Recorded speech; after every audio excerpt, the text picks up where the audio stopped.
Hello,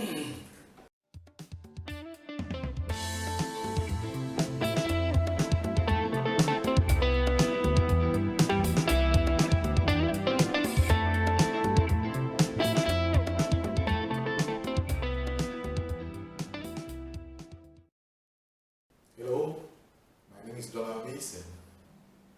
If you are looking for a place to learn the Lydian concept in a quiet and simple way, then you've come to the right place. Today's lesson is going to be about questions and answers. I'm going to answer some doubts which people have been leaving on my channel.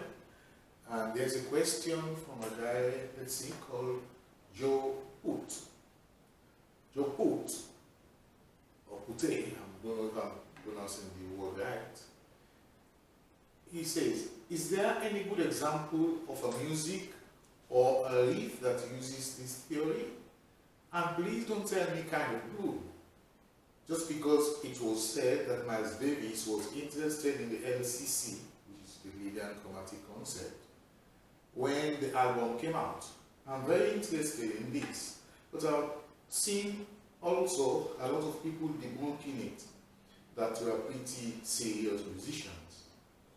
I have some doubts this thing might be some esoterical woo. It's a bit long, so let me stop there, otherwise I'll get lost. The first part says, is there any good example of music? And don't tell me about kind of blue. Well, I understand because people always quote kind of blue, kind of blue. But then, from the tone of the question, I have the impression that Joe hasn't read the book yet. He hasn't read the book. Because all these doubts are answered in the book. Right? And the first part, kind of blue. Now, kind of blue is only one example.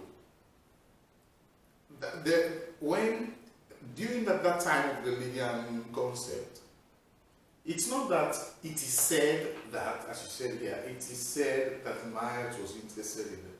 No. People know definitely that Miles Davis was in contact with George Russell, and after he learned the theory, people who were with Miles Davis, who played with him and had coffee with him, said that the guy was all day up and down with his notes, his notes, his papers, containing his own understanding of the theory. And we all know that jazz musicians, they were always looking for new things to do, new breakthroughs. I'm sure you know that jazz musicians it's not that they don't care about money, but the thing is, they play their music and they don't really worry too much about changing their style to accommodate commercial opinion. So, in fact, that's the reason why most of them are ignored, because we just think, So, we definitely know that, but then, apart from Miles Davis, we have other examples. What about Ornette Coleman? What about Eric Dolphy? Right? What about Toru Takemitsu? Toru Takemitsu is a Japanese, he was one of the most important Japanese composers of the 20th century. And he composed, he wrote 20 books. He composed the music for, I like to use compose, I don't like to use write. People say he wrote the music, I have written a song. Yeah, you can say that, So I've composed the song. Then I wrote it down here, but you have to compose it. We don't get things from paper, we get things from the brain. Anyway, that's another topic. He composed the music for over 80 movies, that guy. So if a guy like that, and he's a Japanese, so, if he's interested in the concept, he was interested in the concept, he passed away, of course.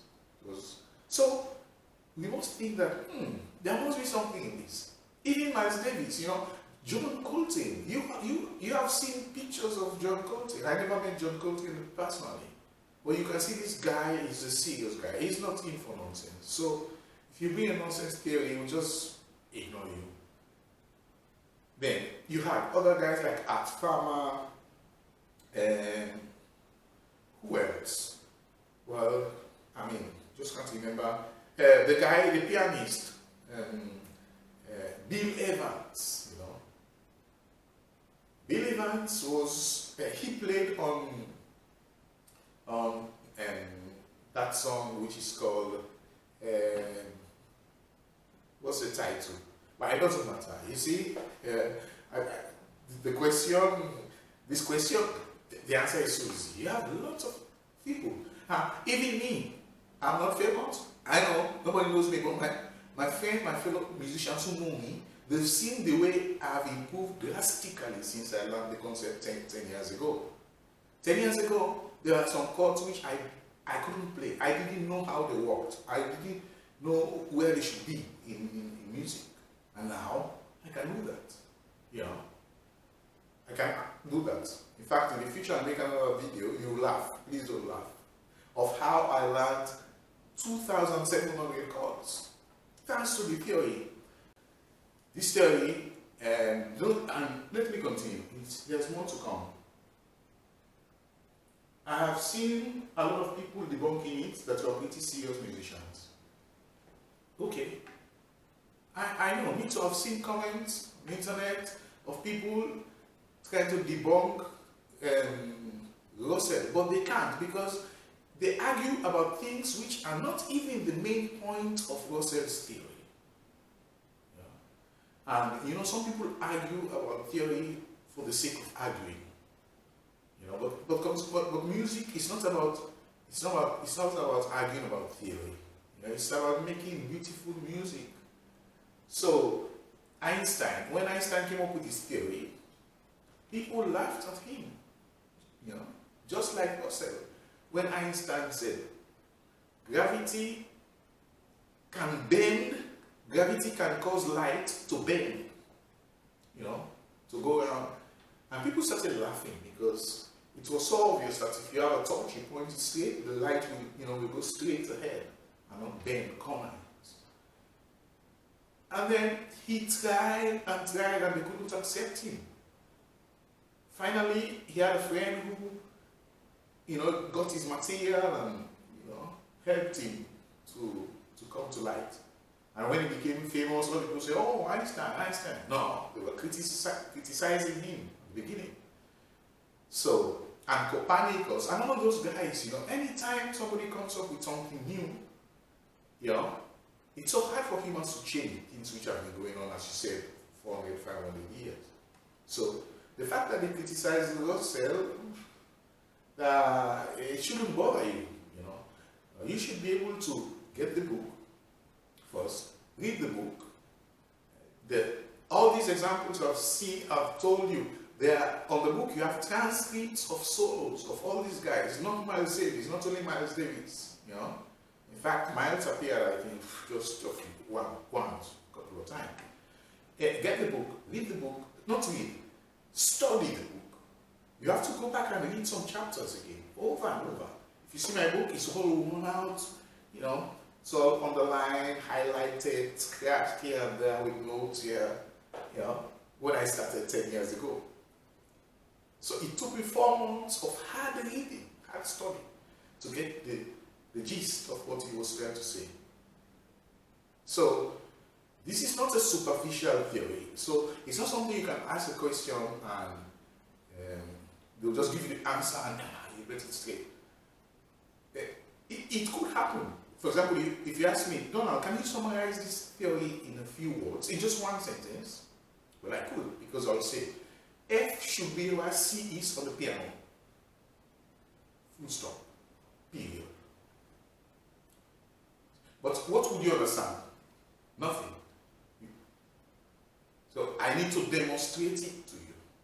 So I would say, get the book, read the book, and then you can continue to leave your comments about what happened. So, you know, we'll have a kind of follow-up. this is not a kind of esoterical woo, no. If you apply your scientific thinking, you know, if you apply your critical thinking and you apply your scientific methods, you'll see that Russell was right. He was correct. And he's still correct today. The thing is, why hasn't the world of academia in music adapted, or, I mean, this theory? Well, some of them, you know, have done. Some universities have started teaching the Lydian theory. But that is what should be taught in schools, at homes, in the kitchen, everywhere. Instead of this do, re, mi, fa, sol, la, ti, do, it should be do, re, mi, fa, sol, la, ti, do. That's all. You see? That is putting F where C is. You know? And so, you may prove about, talked about that. Because Ionian, as the saint of all things, may be wrong. But we've got 500 years of amazing music coming from it. Has the LCC made something else than George Russell's hardly listenable avant-garde stuff? Well, you said that we have been using it for 500 years, right? It may be wrong. You know, Joe himself said that it may be wrong. You know, I understand because he's still not sure. It is wrong. It's not that the major scale is wrong in itself. It's the use, it's the way we use it, the way we teach it, the way we adore it, you know, or the way we consider it as something. That's the problem. It's not the scale. Amen. But we've got 500 years of amazing music coming from it. I agree, that's true. People have done great things with the major scale. But let me say something. The main thing which has been done is this, that the major scale, most of the time people have been doing 1, 4, 5, you know.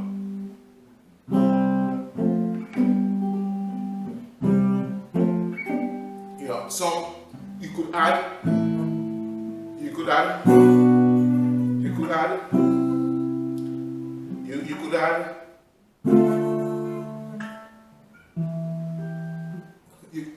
all this, but it's still, it has a duality. This is C major. So you have two tonics, and then you have another tonic.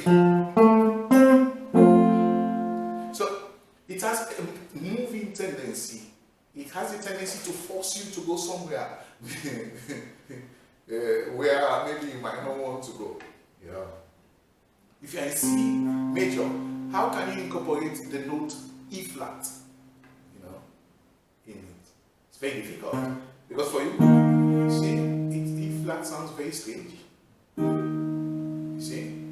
But if you know your Lydian theory, you know that you can incorporate E flat, because if you come from C major, not minor, because if you say incorporate E flat from minor, people know that the relative major is E major.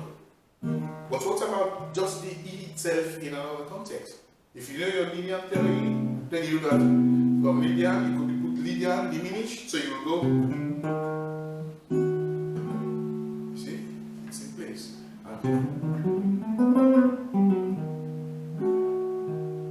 See? So these are the things.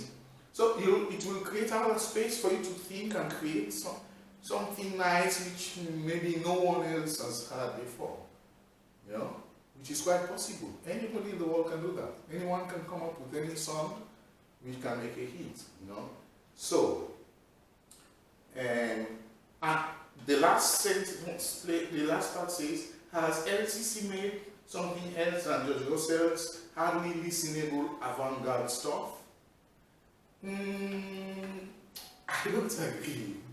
I don't agree with the fact that George Russell made hardly listenable avant-garde stuff. Avant-garde, yes, you know.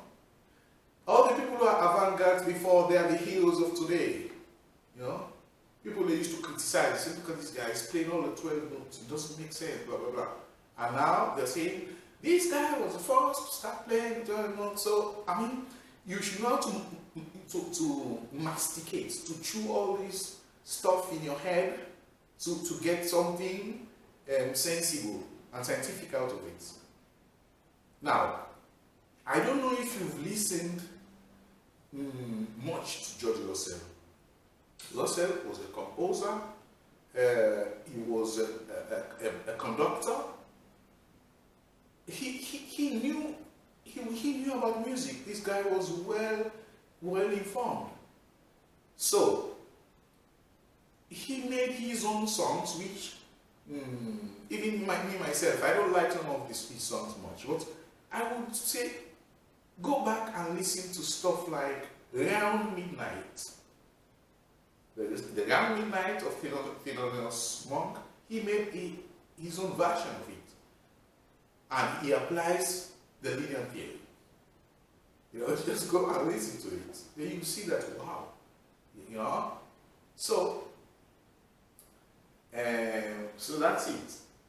Joe, I advise you that you shouldn't listen to what people said or this, that, you know, people are always arguing about things instead of doing things or coming up with their own solutions, you know. So get the book, read the book, right? And study the book, not read. Study the essence, the main thing which Russell was trying to say. And then you can leave your comments, you know, please leave your comments. We would like to know, you know, to have a kind of follow-up on what you're saying, okay? Thanks very much, Joe. So we'll leave it here for today. If you are new to my channel, please don't forget to subscribe, right? And see you in the next video.